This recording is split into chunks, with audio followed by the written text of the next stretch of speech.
Na naglalaba kaya puntahan natin siya. Let's go!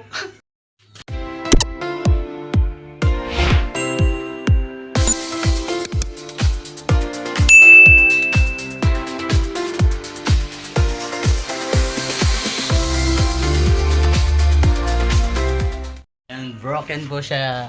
Bale yung asawa niya umalis po puntang Manawag. Oh, dito yung baby niya.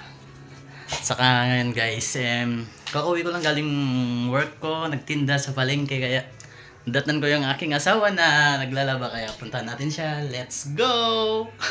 A few moments later. So, puntahan natin yung asawa ko na naglalaba ngayon.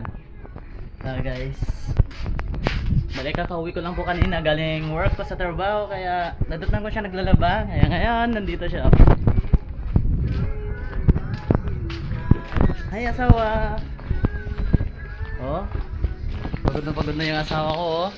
Oh, ito siya guys. Lalaba po. Pagod na. Isang halik ko yan matatanggal yung pagod niya. Di ba? Oo. Yan na po siya. Tutulungan ko lang po siya. Salamat. Paano na kaming dalawa?